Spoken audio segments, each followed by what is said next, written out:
I'm lying alone in my bedsit in Amsterdam, staring up at the ceiling. It's 1985, and I'm 19 years old. It's the Zonsondergang. It's the hour just before sunset, when the sun hits the water on the canals and makes this beautiful twinkly pattern across the ceiling. It's beautiful, and it's magical. I've got this large envelope lying across my chest, and as I breathe in and out, I watch it rise and fall. It's from America. How did this day turn out this way when it started out so fucking brilliantly? Who is that at my door, and what time is it? Enzo? It's Peregrine. I think it's gone 10:30. You've got to see how this cap looks with me new haircut. Meet us down the cafe in 20 minutes. That's Peregrine. He's my next door neighbour at the rooming house, and he also works with me down at the cabaret. We're both 19, we're both singers, we're practically identical. Except Peregrine is trans something. He's still sorting that out. And I think he has cerebral palsy. He has that walk, but his speech is fine. The dress, the walk, I can't get him to talk about any of it. Sometimes people make fun of him, and when they do, I will kick their ass because he is my friend, and he would do the same for me. Just sometimes I wish I knew exactly what I was defending. We arrive at our favourite cafe right off the Prinsengracht, and I get my usual, which is an espresso and a toasty kaas, a small toasted cheese sandwich. And Peregrine gets his usual, which is 3 orange boom beers, and it hasn't even gone 11 o'clock in the morning yet. It is 1985 in Amsterdam, and sex is everywhere! There's even a gay bathhouse directly opposite our rooming house. The most annoying thing about living in close proximity to a gay sex venue? They play the same 5 shitty songs over and over again. The most annoying of which is Foreigner's brand new track, I Want to Know What Love Is.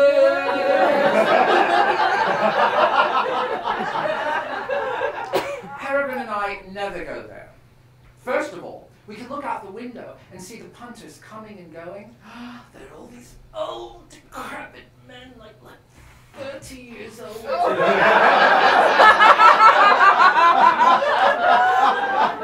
So, we're strolling home along the Bloemgracht in these fab new outfits we bought at the flower market, smoking these brand new French cigarettes called Gauloises, which I don't like the taste of, but I look so fucking cool, dude. And Peregrine turns to me and says,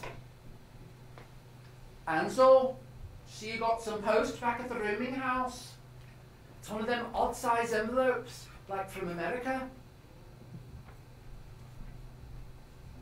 I know what you're thinking. The fuck's up with all these accents?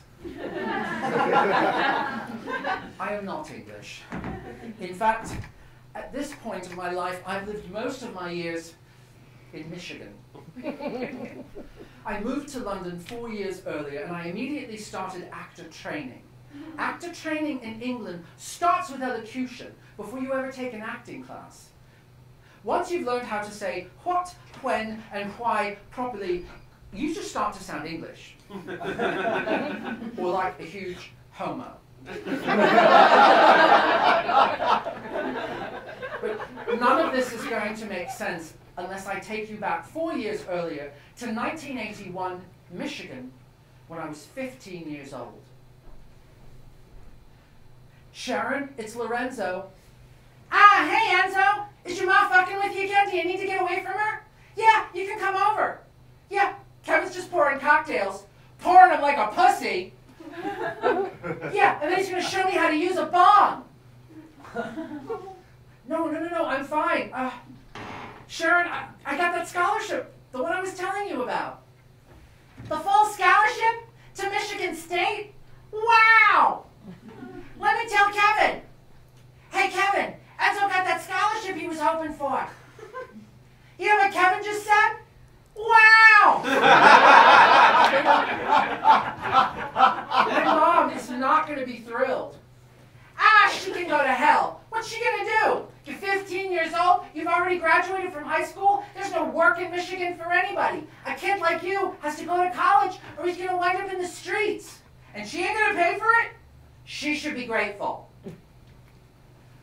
Mom had a whole range of emotions, and grateful was definitely not in there.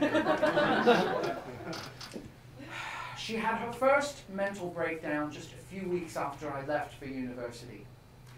And yet somehow, she still found the presence of mind in that state to try to figure out a way to get my scholarship taken away. I got it! Talk to me. Oh, hey, Nick, what's up? Oh my God, you gotta see my dorm. I just got this brand new Adam Ant poster. He is the sexiest man alive. I just got my ear pierced. I got this brand new cut glass earring. I'm totally gonna work that shit on the dance floor tonight. No. I got a fake ID, girl. Are you kidding me? I am jailbait for another good 2 years. So you coming out with me?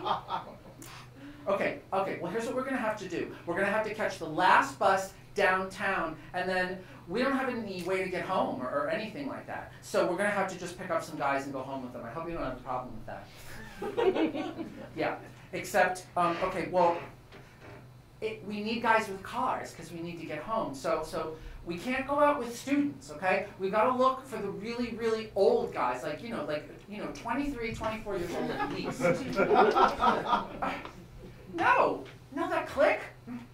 That's my call waiting. Haven't you heard of it, girl? Oh, it's the latest thing. Yeah. No, I'll get rid of him. Hang on just a second. Talk to me.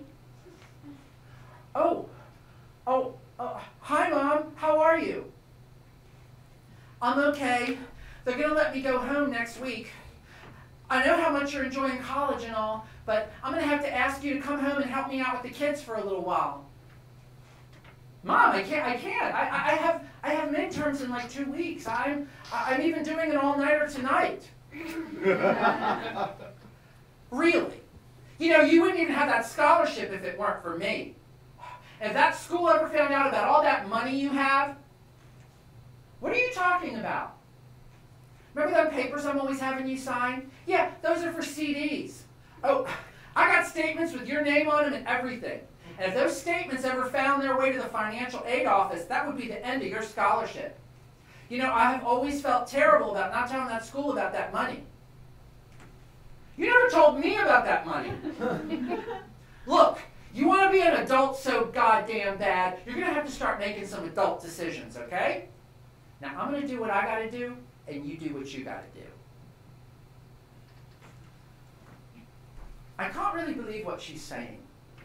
I'm not even sure I do believe that she'd actually do it, but now that she's playing that card, the card that threatens the independence I've worked my entire life for, I was determined not to go home. But I can't just leave school. I'm 15. I can't even get a full-time job.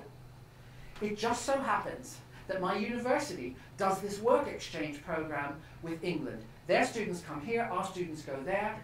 But the beauty is that in England, I can enter the full-time workforce at 15.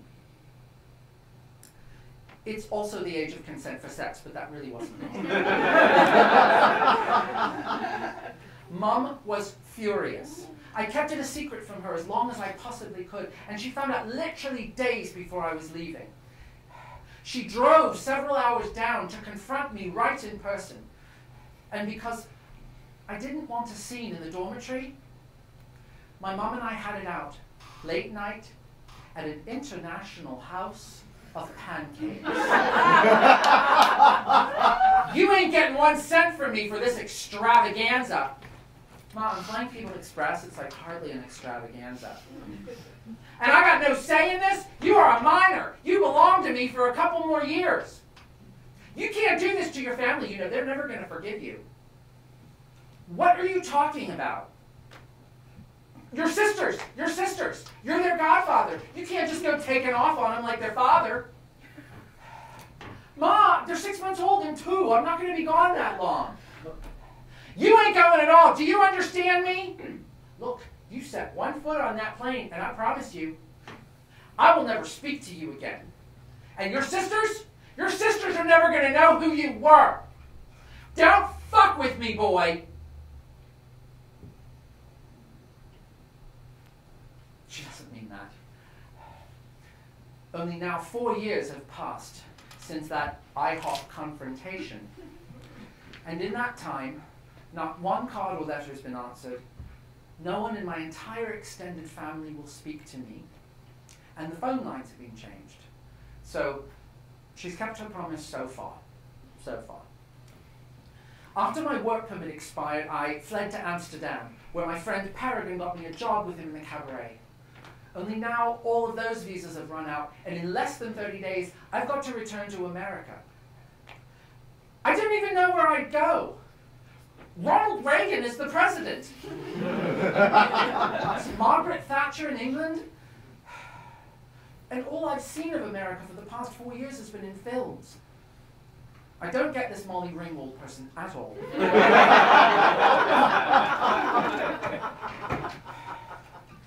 Okay, the envelope that's on my chest, the handwriting is my mother's. It's the first communication I've had. And if this is good news, this could really, really help my situation. So I just sit up, open up the envelope, and I see it's got a bunch of smaller envelopes. So I just dump the contents out on the bed. And that's when I realized that all the envelopes have my handwriting on them.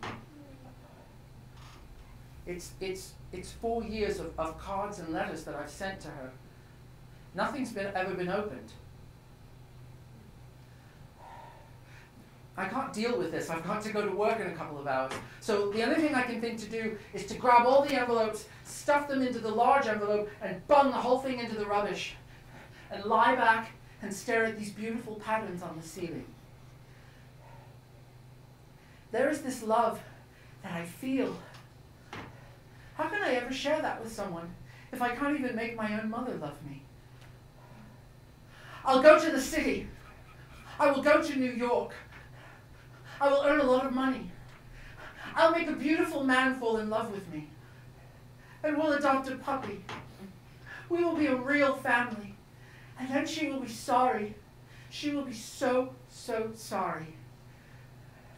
But for now, home is in this tiny room, watching these beautiful patterns on the ceiling. Somehow, I fall asleep. And I dream that fucking foreigner song that plays in the bathhouse across the street. Except in my dream, it's a smoky ballad. I gotta take a little time to think things over. I better read between the lines in case I need this when I'm older.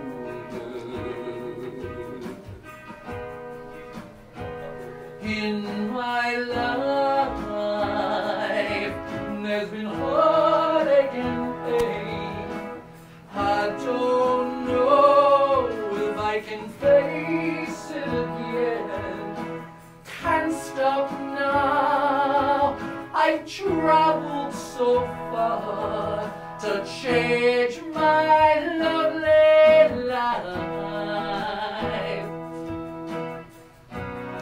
I wanna know what love is.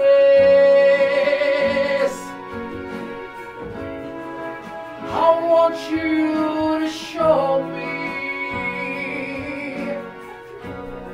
I wanna feel what love is. I know you can show me. And when I wake back up, ceiling doesn't sparkle anymore.